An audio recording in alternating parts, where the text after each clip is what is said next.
양도소득세 1가구 1주택 비과세 기준을 구역에서 12로 상향을 했습니다. 워낙 지금 국민들이 보유세 때문에 원성이 자자하니까 지금 12로 상향했는데 신님 부동산 세금이 취득세, 보유세, 양도소득세 세 가지가 있는데 신님은 보유세를 그때 폐지하신다. 취득세하고 양도소득세는 어떻게 하실 건지. 보유세는 이제 폐지하고. 보유세는 폐지하고 예. 취득세와 양도소득세 이게 우리나라 세수 중에 얘들이 차지하는 비중이 많지가 않아요. 아, 예. 그러니까 나는 부동산 쪽에는 세수를 줄이겠다는 거예요. 그럼 나중에 TV 토론 나오면 내가 텔레비에 가서 이야기하겠지만은 취득세와 보유세는 없애버리고 취득세와 양도소득세 이 자체도 이제는 없어지잖아요.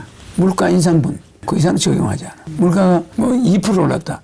그러면 2%를 추가해서 받아가면 돼. 그럼 정부는 양도소득세가 없어져요.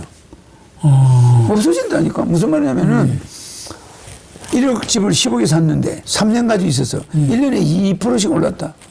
6%를 추가된 가격으로 내놓을 수 있어요. 물가 올라간 것만큼만. 그만 가져가라. 그 외에는 세금 내는 게 존재하지가 않아요. 왜냐? 물가만큼 올려서 냈는데 그 세금을 왜 내? 그러니까 양도소득세가 폐지되는 거야. 자동으로. 그러니까 부동산은요, 저 집이 주인이 저게 얼마에 들어왔다만 알면 매매가가 딱 나와. 매매가를 본인이 정하는 게 아니에요. 부동산에서 정해. 무슨 말인지 알겠죠? 부동산세에서. 왜냐면 저게 10억 주고 샀잖아요, 저 아파트가. 2년 소유했다. 그럼 그 2년 동안 물가 상승이 4%다. 4% 딱 올려서 내놓으면 돼.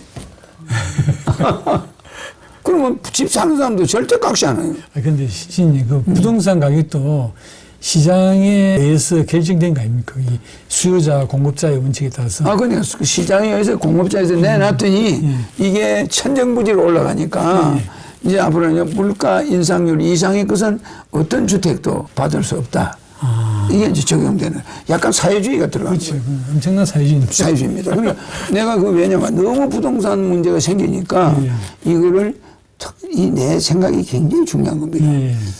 부동산으로 인해서 부자 될 수는 없다. 이게 들어가는 거예요. 그러니까 이제 근로자들이 희망이 생기는 거지. 물가 인상률밖에 안 올라가니까 어떻게든 집은 살 수 있다. 저축하면은 희망이 주는 거죠. 그래서 양도소득세라는 이 자체가 없어져 버려요. 그 대신에 아니, 그러니까 세금을 안 낸다는 말씀입니까? 네, 그렇지. 이게 무슨 말이냐면은 양도소득세는 뭐냐면요. 가격을 시장에 맡겨놓은 거야. 시장에. 맡겨놓으니까 올라가잖아.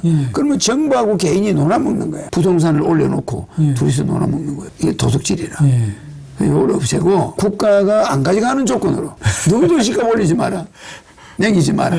서로 남기는 거는 물가 이상 남길 수가 없어. 물가만큼 올라간 만큼 집을 받아가는 건 국가가 세금도 못 매겨. 못 매기는 거야. 그럼 이게 어떻게 돼요? 양도소득세는 폐지지. 그런데 매도가가 그러면 국가에서 지정을 해준단 말입니까? 아니지. 집을 샀던 가격에 연도가 플러스된 게 매도가야. 그러니까 매도가 지정이 되는 거죠. 그렇지. 매도가 지정은. 그때 물가가 몇 프로 지난 10년 동안 물가가 매년 얼마씩 올랐느냐. 오래 가지고 있으면 많이 올라가지. 당연히 올라가는데 물가 이상은 안 올라가. 재밌는 것은 내가 대통령 되기 전까지 있는 집들은 그 매매가를 인정해. 적용을 안 시켜 이걸. 양도세도 내고 자기도 받아가고 하는데 내가 대통령 된 이후에 계약서 쓴 집. 이 집들은 이제 집값을 본인이 정하는 게 아니에요. 부동산에서 자동으로 나와. 이 사람 그때 이거 얼마 샀어? 그죠? 그러면 그 이후에 매매가 되네? 그럼 어떻게 되나? 그러면 1년치만. 9년 가지고 있었는데 혹시 대통령이 돼서 1년 후에 파네? 그러면 1년치만 물가지수에 적용돼가지고. 그때부터? 그때부터. 그 이전 거는 자기들이 다 받고 우리 양도소득세도 받아버리는 거야. 대통령 된 이후 2달 있다 판다. 2달이 적용되는 거죠. 그 말씀입니까? 그러니까 나중에는 100%가 그 이후에 거래된 집들은 100% 적용이 되겠지. 주택값을 개인이 정할 수가 없다는 거야. 그럼 이제 아주 이거는 특수한 방법이에요. 그럼 이제 지금 그걸 연구해내는 사람이 있나? 매물에서 나와 있는 발상이야. 물가 주택 시장이 안정돼 버려요. 그렇겠네요. 아주 안정돼 버립니다. 주택업자들도 자기들 받을 그 원가 대비해서 딱 받고 주택 시장이 끝나요. 그럼 이제 개인이 설치지 않으니까 공공주택을 많이 짓게 돼요. 국가가. 예. 지금은 공공주택이 들어갈 수 없을 만큼 민간인들이 막 몇천억씩 남겨버리려니까 막 집을 사가지고 막 이렇게 하자. 그건 이제 싹 없어져. 아, 이런 짓은 해봐야 한 일이구나. 주택 가격은 그 사람이 부동산에서 결정한다니까? 그럼 무슨 말이냐면 허경영이가 대통령 된 이후에부터 매입된 집이 거기 적용되는 거야. 그러니까 국민의 현 재산 그런 보호하고 되는 거죠. 맞죠? 그러면 이거 언제 집이에요? 뭐 언제 집이다. 그럼 대통령 된 1년 있다가 팔았네. 한 달 있다 팔았네. 그럼 한 달만 지금 나머지는 옛날 거 적용해서 시세 차익 양도세 내고 가져갈 수가 있지. 피해를 안 줘. 그 이후부터는 없어 애들. 좋아 안 좋아요? 어? 집가진 사람들 꼬임식한가? 아, 그러니까 지금 집값이 이제 쉽게 말해서 꼭지집이 되는 겁니다. 신임 이제 대통령 이제 직전 그 가격이 그렇지. 꼭지점이 딱 돼가지고 그다음부터는 이제 그다음부터는 주택값이 싹 내려가면서 안정을 찾고 이제 주택으로 돈 버는 시대는 끝났구나. 예, 끝났고. 이렇게 되는 거예요. 굉장히 중요한 이야기라니까. 이런 발상이 이 제도 시스템 하나가 모든 주택시장 부동산 문제를 해결해 버려요. 싹 해결해. 토지에도 적용돼요. 토지 매매 가격도 적용되고 다 적용돼요. 이거는요 민주주의면서 자본주의면서 사회주의. 굉장히 사회주의적 요소가 들어가 있는 거예요. 그것도 거래를 못하게 하는 건 아니잖아요. 그 대신 국가는 뭘 희생하냐. 양도소득세 수입 1년에 몇 조를 포기하는 거예요. 그렇죠. 그걸 포기하는 거예요. 예, 그 돈이 근데 지금 우리 몇십조 나올 건데요. 안 나와요. 지금 우리가 지금까지 주택 시장을 가격이 올라간 원인은 국가가 과도한 세금을 징수했기 때문에. 그걸 알아야 돼요. 그렇지, 맞습니다. 주택업자와 국가가 도둑놈이야. 주택 가진 사람이 국가는 국가대로 조세를 위해서 국민에게 국민정책을 쓰고 국민도 합세해가지고 둘이서 집가를 올려. 그럼 국가는 올라간 만큼 이익이야. 맞아. 세금이 많이 들어오니까 가만 놔두는 거야. 남의 담 넘어가는 놈을 보고 가만히 있는 거지. 맞아. 그럼 누가 피해자냐? 월급쟁이들. 월급 받아가 그렇죠. 싼 월급을 가지고 생활하는 사람들은 주택 문제에 영원한 그건 하나의 꿈에 불과하지. 주택이라는 거예요. 뭐 조상의 유산한 게 있다면 몰라도 영원히 집 산다는 것은 대통령 되는 거다 그리고 안 그래요? 그래서 나중에 주택이 하나의 계급으로 등장해. 저 고당시간 집이 있냐? 저 아버지한테 물려받을 집이 있는 애와 물려받을 집이 없는 애는 완전히 하나의 계급으로 고착이 돼버려요. 그걸 막겠다는 거예요. 그렇잖아요. 근데 쟤는 아파트가 올라가지고 50억 올라가, 50억. 그런데 쟤는 무일푼이야. 그러니까 뭐야, 임대주택에 살아. 같은 나이인데. 이거는 이 집이 있는 애와 이 없는 애의 차이는 어마어마한 거예요. 따라잡을 수가 없고. 얘는 임대주택에 돌아다니는데, 얘는 저 아버지 잘 만나가지고, 아버지가 죽으면 집을 남겼어. 그럼 그게 한 50까지 올라가 버린다니까. 공공경제네요, 계속. 그럼 어떡할 거예요? 이걸 내가 나타나서 잡아야 돼. 내가 많이 떠들진 않아. 그러나 내 이 정책이 함부로 떠들면 표가 안 나올 수도 있어요. 그래서 많이 떠들진 않는데 이미 대책이 다 서 있어요. 시스템이. 좀 좋아요, 나빠요? 이 지금 대부분 이 부동산 약간 좀 불호주의적인 발상을 하고 있는 거 아닌가 몰라.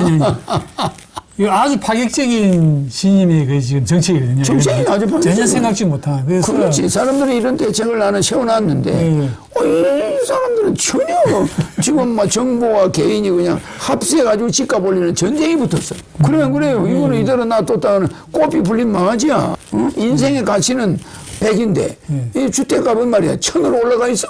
그 가치를 전부 갉아먹고 있다니까. 그게 오히려 여러분들이 만드는 그 공룡이 이 가치를, 인간의 가치를 훼손하고 있어요. 근데도 다들 내몰라를 하고 있어요. 신인이 나올 수밖에, 나서서 고쳐야지.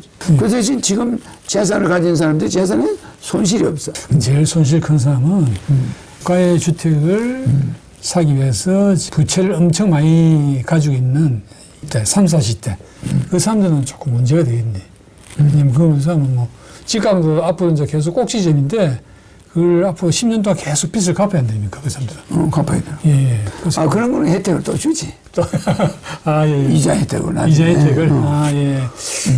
좀 그래서 낮아가지고. 이자 혁명이 일어나니. 결국 나중에는 이자는 제로 베이스로 가요. 은행 금리는 거의 제로 베이스. 제로 베이스로 내려갑니다. 지금 일본이 그렇잖아. 거의 금리가 없어요. 돈을 맡기는 사람한테 오히려 돈을 받아요. 관리해 주니까 은행이. 그런 수준이니까. 그 이자 그러니까 그 돈을 빌려가는 사람 보고 고맙다고 하고 그 돈을 활용하고 거기에 대해서 조금 수수료를 좀 받는 정도. 그래서 은행이 유지될 정도는 줘. 근데 은행장이 몇 년 전에 그 200억을 받아왔잖아, 스톡옵션. 여러 은행장들이 150억, 200억 많이 받는다는 200억, 이게 말이 되는가? 그럼 그 임원들이 해쳐본 건 얼마요? 그거 있을 수 없는 거예요. 그건 중소기업이 도산하는 이유가 거기 있어. 그래서 연체되는 사람은 금리를 내려준다, 오히려. 근데 고의적인 연체는 들통이 나죠. 근데 이거는 연체되면은 5%짜리 금리가 18%가 돼. 이게 말이 안 돼요. 그 연체되는 어려움이 있는 사람은 그냥 죽여버려, 그냥. 융단 폭격. 결국 경매로 갈 수밖에 없어. 연체되면은 1년간 이자를 유예해준다. 그래서 신용등급은 내려간다. 이래야 되는 거예요. 신용등급으로 조정해야지. 돈으로 말이야. 너 연체되니까 이자를 2배 더 내. 지금 이러고 있거든. 이거 고쳐야 돼. 그러니까 동료가 같이 배를 타고 가다가 이놈이 배가 아프니까 이놈은 니는 물속에 넣어버리자. 저녁에 오르니까 요거 똑같아요. 오징어 게임과 비슷한. 오징어 게임과 비슷해. 도태시키는 거야. 몸이 아픈 것도 서러운데 그래서 은행 금리가 오징어 게임의 대표적인 사례야. 그러니까 이런 불균형을 여러분들은 해소할 수가 없어요. 부동산이 안정될 때까지 한시적으로 시행을 한다. 아니, 한일 되면은 이걸 풀겠다 이렇게 돼야지. 내 생각은 계속해서 그렇게 하겠다고 하면은 이 공산사회냐, 지구촌에 자본주의 국가가 어딨냐 이런 저항이 있다고. 사회주의적인 거는 주택을 가지고 장사하는 주택 가격을 올려서 금방 이달에 주택값이 2억이 뛰었다. 이렇게 그 아파트 단지가 존재할 수가 없는 일이에요. 국가는 의식은 하고 있어요. 그 2억에서 1억을 먹을 수 있으니까. 그렇죠. 이거 안 됩니다. 싹 없어요, 영원히. 뭐 한시적이 뭡니까? 그래요. 무엇을 딱 봐야 돼. 인간이 사는 집을 가지고는 주택업자가 아닌 이상 집의 소유자가 돈 벌어 먹을 수가 없다. 맞습니다. 신 말씀도 그렇게 하시죠. 정말 중요한 말이라니까 이게 우리 후손들을 위해서. 안 그러면 여기 나중에 아들이 집을 하나 산다. 아버지가 집이 없었다. 이러면 이게 심각한 문제라니까. 시 말씀도 안 그러면 평생 동안 그 돈에 놓여야 돼가지고. 놓여야 돼버려. 그래서 우리는 주택 문제를 젊은이들에게 아담한 주택을 잔디밭이 있고 이쁘고 어린애들이 교육시키기 좋고 이런 주택을 또 초등학교도 소형화해가지고 각 아파트 단지나 이런 어떤 지역에다가 소형화해가지고 해주면 이쁘게 해주면 또 교회 뭐 성경학교처럼 이렇게 애들 초등학교도 그렇게 또 교장도 아주 소그룹을 만들어서 그 초등학교를 만들어주는 거야. 굉장히 인기 좋아져요. 왜 애들 뭐 학교 보내준다고 뭐 차 몰고 가고 이거 없게 해주는 거예요. 상당히 동네마다 그걸 초등학교를 상 분교 수준으로 이게 굉장히 중요한 겁니다. 떼거지를 모아놓고 뭐 사는 것보다 그게 굉장히 중요해요. 소그룹이 되는 거죠. 그렇죠. 굉장히 좋아요. 그리고 또요, 그 아파트 단지면 아파트 단지 내에서 그 동네에서 교사 출신들이 또 거기에 봉사자도 뽑아요.